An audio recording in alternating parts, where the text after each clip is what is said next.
Welcome one and all to another edition of the Defo Show with Lubie here on the 5 Reasons Sports Network, brought to you by Water Cleanup of Florida. I've been talking about this a lot, and it's not because this company didn't do the job. It's the opposite. Okay, Water Cleanup of Florida brings you 5 Reasons Sports edition of the Defo Show with Lubie each and every day. Okay, and they are a company that has over 60 years of combined experience between Michael, Robert, and their team. They're a company that you can reach out to them 24/7.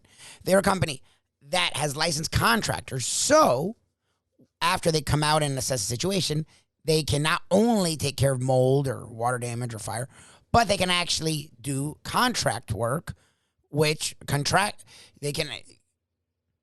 contractors can actually work on the property. You don't have to go and get another company to actually deal with the insulation and the drywall, and if there's texturing needed, you don't have to get 2 companies. They can handle all of it. So I say all of that to say the fact that I dealt with them myself further proved just how great they are. Look, they can say it, and I believe a company when they say things. But again, I'm born and raised in South Florida. So we've all dealt with companies that say a lot and don't do so much. End up doing a little. Are a pain in the butt to get in touch with. They don't do what they say they would do. Then when you try to get them back out, it's a thing. It goes on and on and on and on. And the fact that I've worked with them personally in my own home with my wife dealing with that stuff where it'll come on me if it doesn't get handled.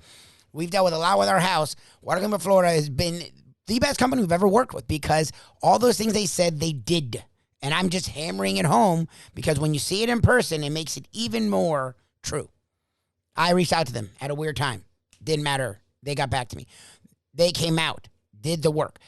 They followed up with us to make sure the work was done well. They followed up with us to make sure we knew what we needed going forward and what to do going forward to not only fix problems, but to make sure the problems don't happen in the first place. Working with Michael, Robert, their team has been amazing for me. And it's not because I'm Lubie. It's not because we do this show. It's because that's what Water Cleanup of Florida does each and every day, and they will do it for you. Give them a call, 954-579-0356, 954-579-0356, or reach them on the website. Check out their website, WCUFL.com, WCUFL.com. If you mention 5 Reasons or Lubie, you get a free inspection during business hours. Check them out on the socials, Facebook, Instagram, Twitter, at Water Cleanup FL, Water Cleanup of Florida. I'm telling you, we will clean up your schmutz. It's been interesting, sort of. Right now, all we have is the Marlins going on, but Dolphins camp officially opens fully this week. You have the Miami Heat still up there in rumors. The Panthers make one of the biggest moves they've ever made, and the biggest move so far of the NHL offseason. It's the biggest move, one of the bigger moves in a long time. In NHL, 2 guys in their prime getting swapped for each other. So you got a lot simmering. Not a lot happening right now, but a lot simmering in the world of South Florida sports. No one better to talk to about the South Florida sports scene, a guy who's been a sports columnist on South Florida sports for 3 decades plus. The one and only Dave Hyde joins us today on the Defo Show with Lubie on the 5 Reasons Sports Network. The great Dave Hyde, longtime columnist now with the Sun Sentinel, and right up there. I mean, you're up there in Eddie Pope type of categories. Jim Murray, Dave Anderson, all of the greats in sports writing history. Dave Hyde, thanks so much for joining us here on the show. Defo, it just shows you stick around long enough, and all of a sudden you're call me the dean, right? Isn't that there like you go, the dean? The old phrase for old people, So it's fun. It's been a fun ride, and here we are, another football season about to start. Yeah, I mean, do I even ask you about Tua? What do you think? Because no. That's been a hot question. And I kind of dig at this Tyreek Hill stuff. I mean, Lubie's like, we talking. Everybody hates him now. It's about time somebody said something. Everybody hates him. No? There's a poll out. There's a poll out. Somebody put out the best coach quarterback combination in the NFL, and Tua and Mike McDaniel were ranked 32nd. I love that. And I think they're in the final. They're in the final bracket of it, and it just shows you what nonsense the offseason is. All this talk about, are people too tough on Tua? Are they too nice? Are they too this? Are they too this? Thank God that this offseason is about to end, because there'll be 17 Sundays for Tua to show everybody who he is, and that's all that will matter. Exactly. How far behind Dan Campbell and Jared Goff? Exactly. That's actually a combination. Right. Matt Rule and whomever. Who's Washington's like Rivera and whoever the hell and who? Yeah.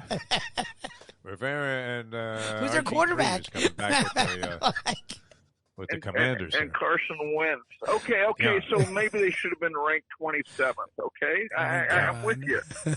Well, unproven coach. It's fine. I mean, the guy hasn't coached a game yet, and Tua, unfortunately, is perceived in somewhat of a negative light. Most people feel like and look, I mean, how hard is it to say that maybe Justin Herbert would have been more of a prototype, and you wouldn't have right now all of this discussion if he's quarterbacking this team? But who knows what your team would look like? Also, I don't know. I mean, do you give the kid a chance? I would have to say I'm willing to give it one more shot of belief before I throw in a towel on Tua Tagovailoa. What option is there? He is the option. You're going to sink or swim with him, and that's how it's been since you picked him fifth in the draft. And you got to give him some resources, and they've done so this offseason. I mean, there's no faster team in the NFL than the Dolphins. They got him hopefully an improved line. Terron Armstead certainly is a pillar on the line as long as he stays healthy, and you got a coaching staff full of offensive line ideas between Mike McDaniel being the running game coordinator, their offensive coordinator who was the offensive line coach, and two offensive line coaches. So, I mean, all the pieces should be there. Can they put them together? And are they good enough? We're there. We're, for 2-3 years we lived the tank experience, and now we're on the other side, and let's see where we are. Well, my favorite, Dave, is the people that well, this is the pressure's on, and this is it, and can he take it, and how is he feeling it? And I'm like, probably happy. Like, he had a coach who couldn't stand him. He didn't even try to give him offensive coordinators that even were going to work with him. They never gave him talent anywhere. They had one of the worst pass blocking offensive lines in NFL history. I'm presuming now that he has a line and running backs and receivers, and they brought back the defense and a coach that actually supports him, I presume he feels better now than then. Like, it's a weird thing to me that they're like, well, he has more pressure. No, probably has the right amount of pressure for a guy that's an NFL starting quarterback that finally has some talent around him. 100%. I agree. Why wouldn't he want all this? This is what he wants. Yeah. Now he's got a chance. He has the opportunity to succeed. And, look, he's not an awful quarterback. The question is he an average quarterback, or is he a top, 8 quarterback, which you need to go to the Super Bowl? So that's ultimately the issue here. I don't think anybody's saying he's like that ranking, the 32nd in the league. But there is truth. The previous staff did not believe in him. They work with him every day, and they were pushing him, and he didn't. For whatever reason, they didn't believe in him. Now they brought in a staff who, even before they met him, were saying how great he was. So, I mean, it's like two completely different narratives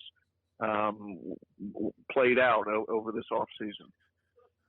All right. A lot of writers would say that they dread this time of the year. I mean, a lot of stories all based on speculation. Training camp coverage. Now, were you around, Dave Hyde, when the Dolphins still trained at St. Thomas University here in town, which was a dump? Many years. In fact, I walked into that locker room once. Dan Marino pointed to the insulation falling out of the ceiling and said, when are you going to write about this? Yeah. That seems worthwhile. No, it really was like a dungeon, that locker room that they had there. It was crazy. And they had a big ice tub in the front of it, which, some linemen would be jumping in as you were walking in, and the, cold water would splash all over you like you were a deckhand on Deadliest Catch. And that was part of the charm of the place. But, and I'm curious because I remember sitting down like at lunch with Shula, and he would be holding court there. It's not the same anymore, and you don't get that kind of access. But What is it? I mean, as you go out to these training camp sessions, I mean, is there something that you still dig about going out there, to cover the team under these circumstances? I know the middle drill was a big thing when Jimmy used to take everybody out on the field. I remember like seeing Chris Chambers' very first pass. I saw this guy make some diving catch in the end zone, and you thought this guy's going to be brilliant, a second-round pick. I've seen guys carted off the field before they, even got hit once. They were like walking around cones. Is there anything that you specifically take away from like all the years of schlepping out there in the scorching heat of Dolphins training camp? Well, what I take away from, say, the Marino years is the question was, would the football ever hit the ground during a practice? In other words, would he miss a pass or would a receiver drop a pass? Because it was such a show. What you saw on Sundays, you saw every day in practice. I mean, Marino practiced hard, and the offense under him looked as good in practice as it did on Sunday. So there's something to be said for how a team practices. That's how they're going to be on, consistently on a Sunday. And so, I don't know what to expect from Mike McDaniel. I'm a little surprised. They've already said, well, he's only going to talk to the media 3 days a week, which, okay, he can talk once for whatever, but it's interesting that I've never had a coach not talk. 4 or 5. Shula talked every day. Times have changed. But it's interesting. They're already curtailing his outside demands, I guess, because maybe he's a first-year coach and they don't want him to be overwhelmed. I don't know. It just seems odd to see that. He strikes me as the type that would want to be talk to the press. I think that scares them. and it's probably a good idea. I mean, this whole idea of clubs becoming more and more distant from the public. Here's a guy with a chance, to come in here. And what we've had the last few coaches, Joe Philbin was very friendly, but nobody wanted to talk to him. Even though he was a very nice guy. Gase was a strange man. Most coaches want to talk to the press because they want to set the agenda. They want to. They talk to their players through the press. They set what their standards are or what their thinking is on issues. And Shula used to get ticked off if something happened at a night and you didn't call him. Oh, really? Almost the opposite of what you would think. Oh, you're bugging me at 10 o'clock at night. No, he would get mad if you didn't call him because he wanted his voice in the story of anything that happened. And that sort of became my standard of, okay, this is how you operate if you're running a team. You don't want stories or issues out there without your stamp on, okay, here's my thought or here's what most people should think because it's what I think. And I guess we've got away from that. I'm getting old. Jimmy was great. I'm probably referencing Shula. Jimmy would just plan stuff. He would call a radio show in the morning on his way to, about to start a practice and say, hey, you guys are going to want to have to come out here today because you're not going to want to miss what's going to happen out here. And the whole town was like buzzing about what the hell is he talking about? It was great. He knew how to just play the absolute reverse role of a Belichick. And have everybody sort of ingratiate themselves into the presence of what was going on with the Dolphins, even if it was bullshit. Because he'd come over and tell you that this lineman they just acquired off waivers was great, and then the next day cut the guy. Well, Jimmy, every day at practice, they'd do their stretching, they'd do special teams for 15 minutes or whatever, and then they'd run the middle drill, 7 on 7, and you had to run inside. So it was you talk to the players on those teams, and that was they got up in the morning thinking of the middle drill and not with fear or excitement. And you talk to the coaches, that's how they understood, how training camp was going to be run and how they judged players. And you saw how Jimmy wanted to build his team, a physical team. So I mean, at some point, training camp is an exhibition or a demonstration of who the coach is and what he wants his team to be.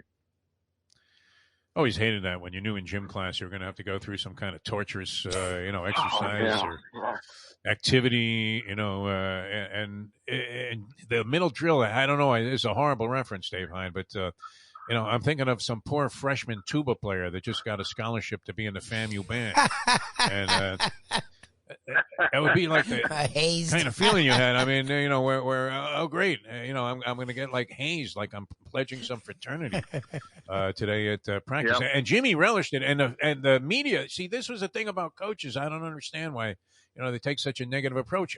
We salivated and hung on Jimmy's every word because he let us see this.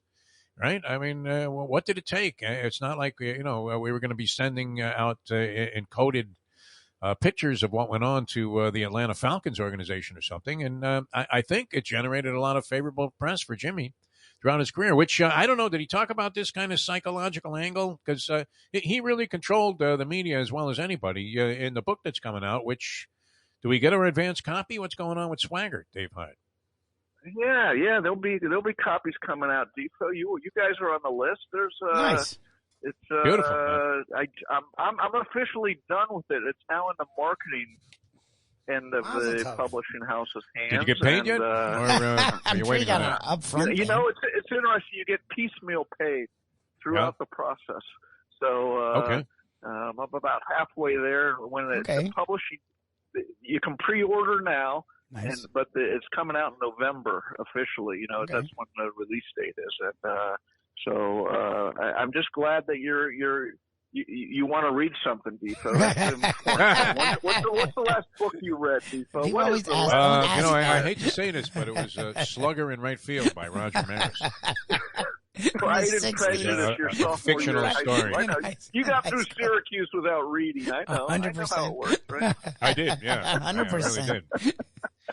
I dated a lot of redheaded girls with freckles, so, and that's kind of how I got through. Which you can relate to. I mean, Dave Hyde. Dave Hyde, outstanding columnist for the Sun Sentinel with us here on the show, and it's always a pleasure. So Swagger coming out, and we're hoping. Now, are you going to be at various book signings and everything, or are you out of the picture after? Does Jimmy just take over from here? How does that work? Because I'm hoping you get some royalties. Yeah, it's mainly Jimmy. In fact, Jimmy just signed 2,750 plates that will go into books. Wow! And I'm like, oh my God, wow. Your arm. Holy Joe DiMaggio! I mean, it's like he's signing bats in a hospital. But we're going to have a session at the Miami Book Fair. Nice. In November on the week it comes out, and sort of a conversation. Jimmy obviously will be the reason people come, but I'll be there as a straight man asking questions. Oh, good. And so we're going to have a conversation. Nice. That'll be a lot of fun. Yeah. The Miami Book Fair is always annually circled on my social calendar, Dave. So I'm likely to catch you out there. I'm sure it is. Yeah. Lubie has something you for are you. Mr. Literary. Yes. We call you the literary, radio guy. We're talking about Dean, the literary Dean. That's Jeff DeForest. Yes. So we talk about moves, and we've seen the Marlins. Usually they blunder when they do a big blockbuster trade. The Dolphins made a big splash this offseason, and it was pretty exciting. And the Heat usually for better make these moves, and it usually makes them a title contender. The Panthers, for the first time, I don't know if ever, but in a long time, made a move that at face seemed, but the more you read, the more you look into it, it seems like the kind of move that this team needed to possibly take the next step. Matthew Tkachuk for Huberdeau and more. You follow the Panthers closely as anyone. We finally sort of got you on their bandwagon, so of course they then got swept by the Lightning. What are your thoughts on the big blockbuster move the Panthers made that seems to give them a little bit more toughness and also skill? Yeah, I love it.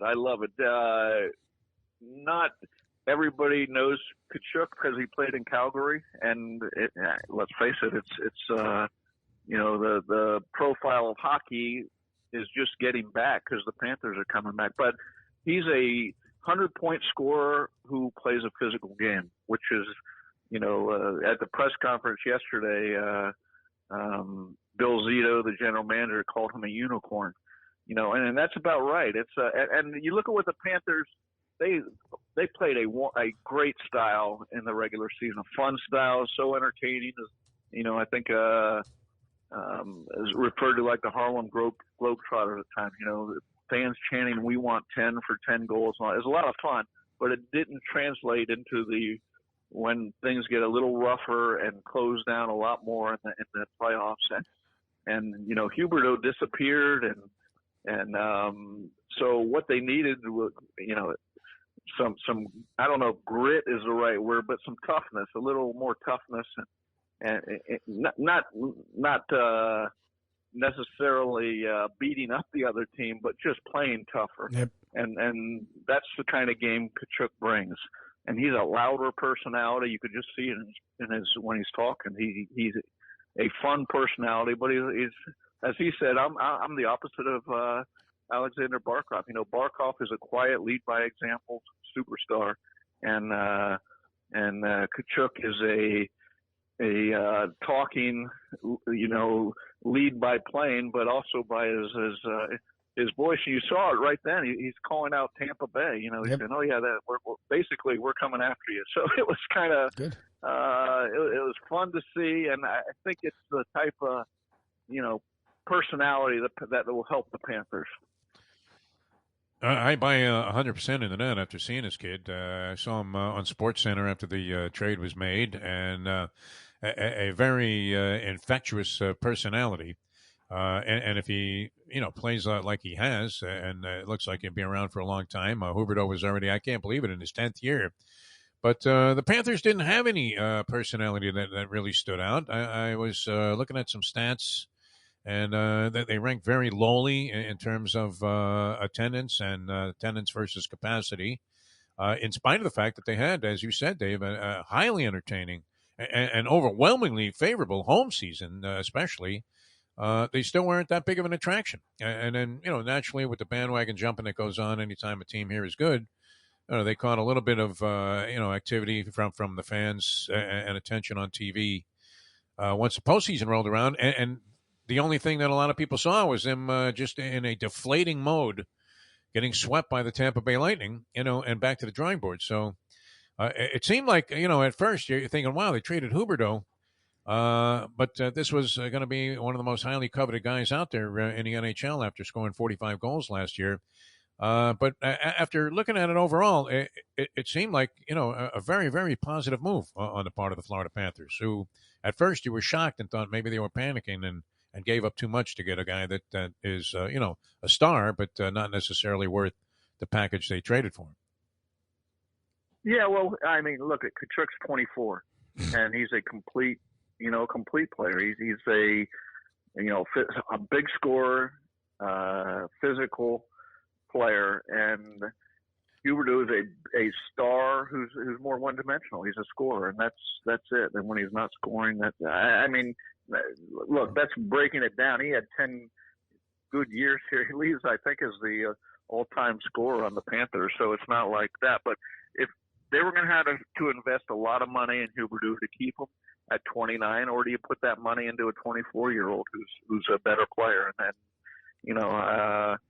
you also gave up Uyghur, who was, on their top defensive set, set. So they gave up a lot, but that's, the way to look at it sort of is when Pat Riley traded or makes a trade, who's coming back, and when he had Shaq coming back in return, they gave up what was basically everybody but Wade on that 2003-4 team, and people, the easy thing would have been for the Panthers to run it back because they had such a good regular season last year, the best in the league, and they could say we're going to learn a lot, but if a guy like that's on the market, rarely do they come on the market, a player like that. And so you understand what Bill Zito did. There's a gamble involved, but I think it's a smart gamble.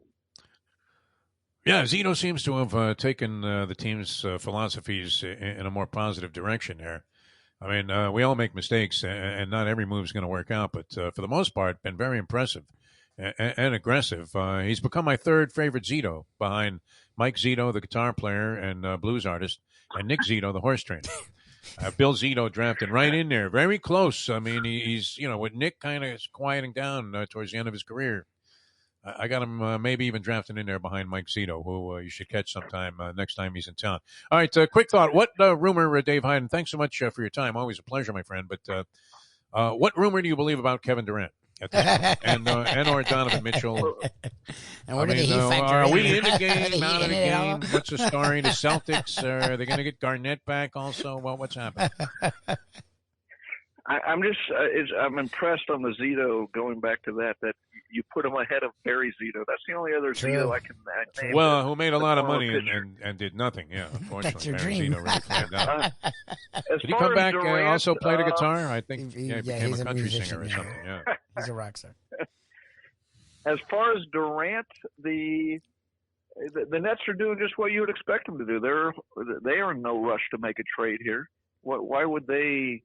This is going to drag on until either somebody meets the high demand that they're putting out there, or B, we get to the end of training camp and there's an intersection of Durant getting louder saying he's not showing up, or so the Nets feel the need to trade him. So this wasn't going to be a quick move, and certainly I'm sure some other team will surface at some point too, because this is how it is. The longer it plays out, but why would the Nets be in any rush to trade Kevin Durant? That's the thing. They're going to ask for the moon, and if some team gives it, they'll make the trade. But until then, they'll just keep taking offers. Dave Hyde of the Sun Sentinel with us. All right, one more thing, because we've been trying to figure this out. And you know me, I still get my New York Post delivered to the house. I was holding it up earlier on the show for the people that are watching the video stream, Dave. And there are 8 pages of the Post tabloid sports section, 8 pages, all dedicated to Yankees-Mets and the Subway Series that begins tonight.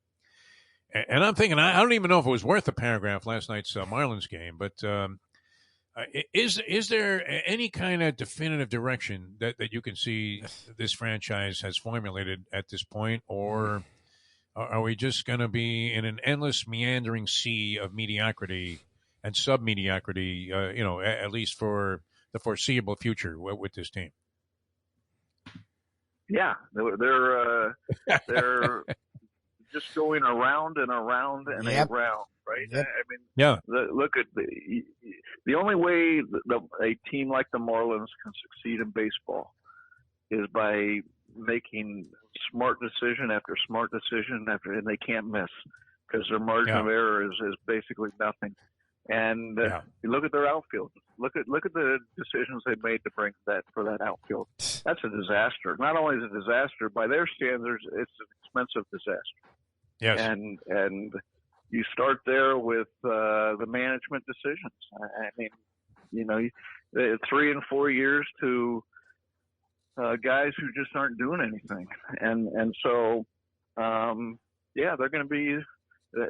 Sandy Alcantara can go out and have a remarkable season. He's having best season of any pitcher right now. And then you see the other night, as usual, it seems as common, anyways. He comes out of the game with the lead and error in the 9th inning, and he loses his win. Now the Marlins came back and won the game, but they're.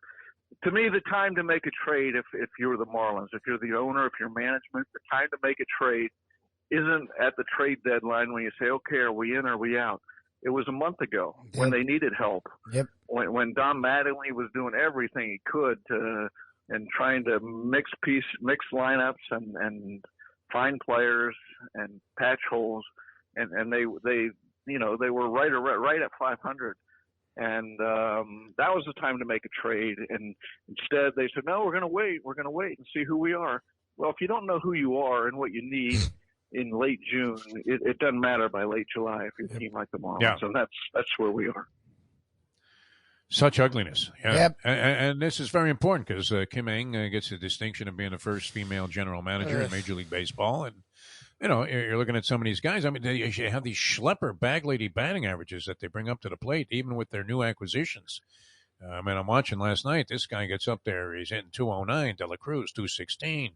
And you're thinking maybe they need to readjust. I guess they do, Dave Hyde, the Mendoza line in baseball and knock it down to 250 is to yesterday's 300.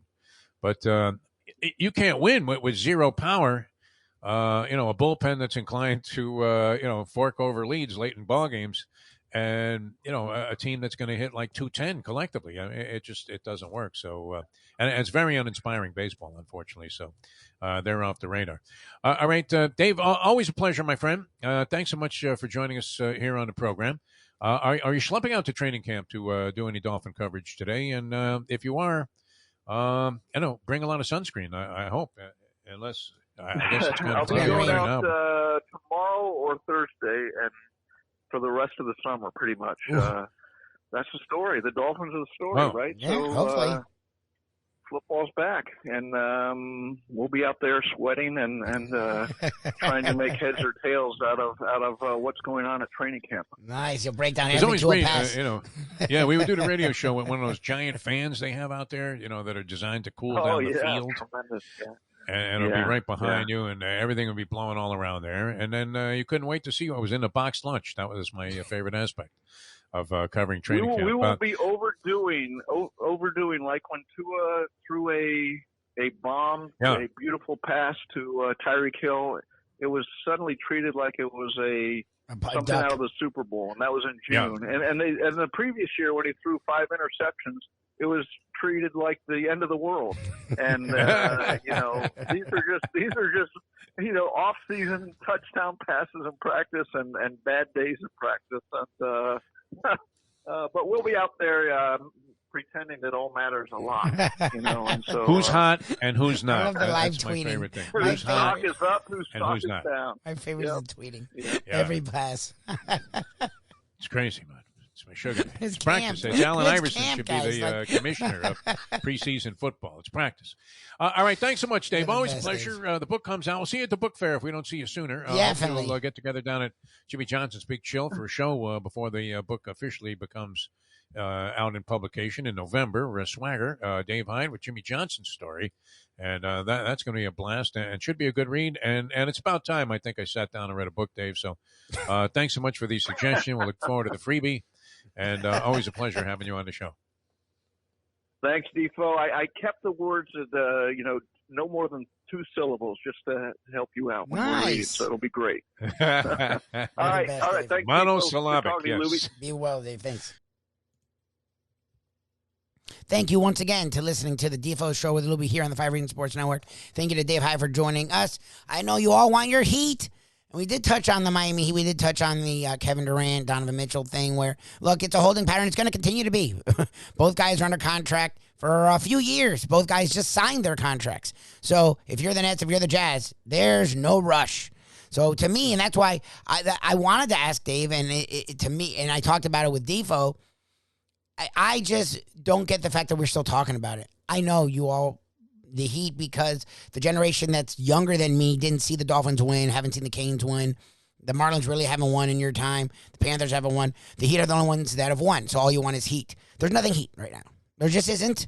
And we can speculate, and you can, and that's why we love Ethan, Scoop, and Brady, and Greg. All the guys here do a great job with the Heat, and we leave that to them.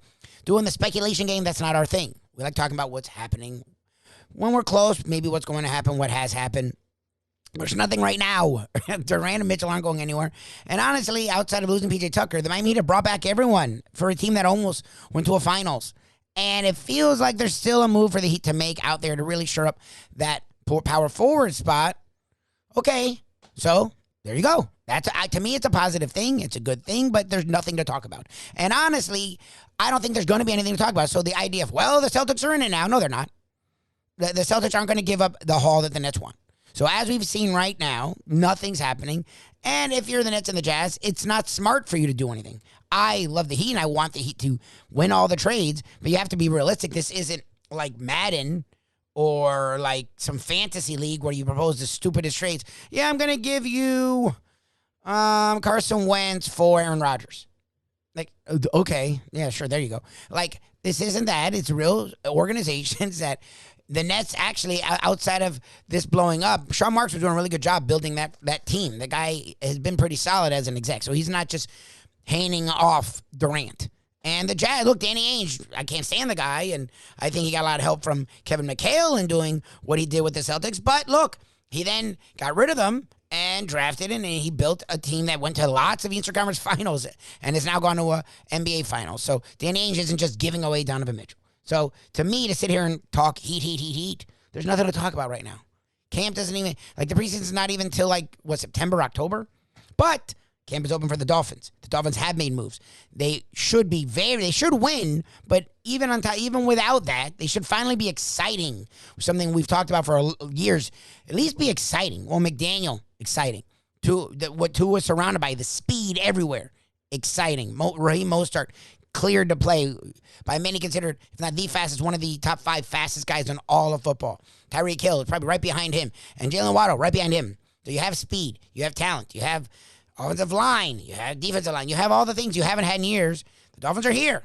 I'm excited to talk about the Miami Dolphins.